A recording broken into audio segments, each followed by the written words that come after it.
Ano nga ang ating sasabihin na nasumpungan ni Abraham na ating magulang ayon sa laman?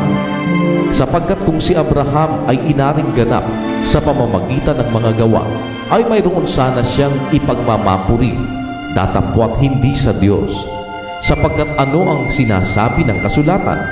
At sumampalataya si Abraham sa Diyos, at sa kanya'y ibinilang na katwiran. Ngayon sa kanya na gumagaway, hindi ibinibilang na biyaya ang ganti, kundi utang. Datapwat sa kanya na hindi gumagawa, ngunit sumasampalataya sa kanya na umaaring ganap sa masama. Ang kaniyang pananampalataya ay ibibilang na katwiran. Gaya naman ang sinasambit ni David na kapalaran ng tao, na sa kanya'y ibinibilang ng Diyos ang katwiran ng walang mga gawa, na sinasabi, mapapalad yaong ang kanilang mga pagsalangsang ay ipinatawad, at ang kanilang mga kasalanan ay nangatakpan. Mapalad ang tao na sa kanya'y hindi ibibilang ng Panginoon ang kasalanan. Sinambit nga baga ang kapalarang ito tungkol sa pagtutuli o tungkol din naman sa di pagtutuli? Sapagkat sinasabi natin, kay Abraham ay ibinilang na katwiran ng kanyang pananampalataya. Paano nga ito'y ibinilang? Nang siya bagay nasa pagtutuli o sa di pagtutuli? Hindi sa pagtutuli, kundi sa di pagtutuli. At tinanggap niya ang tanda ng pagtutuli na isang tatak ng katwiran ng pananampalataya na nasa kanya, samantalang siya'y nasa di pagtutuli, upang siya'y maging ama ng lahat ng mga nagsisisampalataya, bagaman sila'y nasa di pagtutuli, upang ang katwiran ay maibilang sa kanila.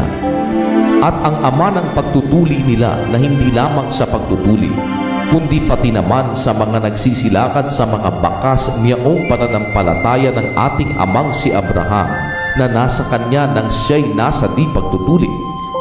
Sapagkat hindi sa pamamagitan ng kautusan ginawa ang pangako kay Abraham o sa kanyang binhi na siyang magmamana ng sanglibutan, kundi sa pamamagitan ng katwiran ng pananampalataya. Sapagkat kung silang nangasa kautusan ay siyang mga tagapagmana, ay walang kabuluhan ang pananampalataya at nawawalang kabuluhan ang pangako.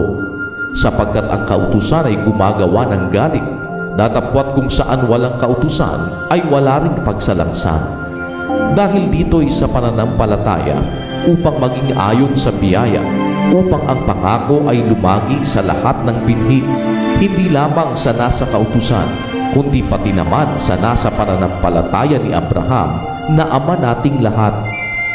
Gaya ng nasusulat, ginawa kitang ama ng maraming bansa, sa harapan niyaong kanyang pinanampalatayanan, sa makatwid bagay ang Diyos na nagbibigay ng buhay sa mga patay at tumatawag sa mga bagay na hindi pahayag na tila hayag na.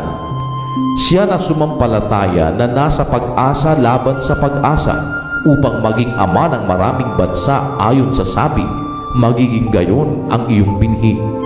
At hindi humina sa pananampalataya na ipinalagay man ang kanyang katawang tulad sa patay na, gayon siya'y may mga 100 taon na, at ang pagkabaog ng bahay bata ni Sarah.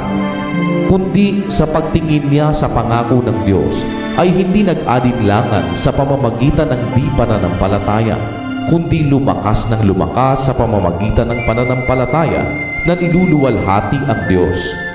At lubos na nadig na ang Diyos na nangako ay may kapangyarihang makagawa noon. Dahil dito'y ibinilang naman na katuwiran sa Kanya.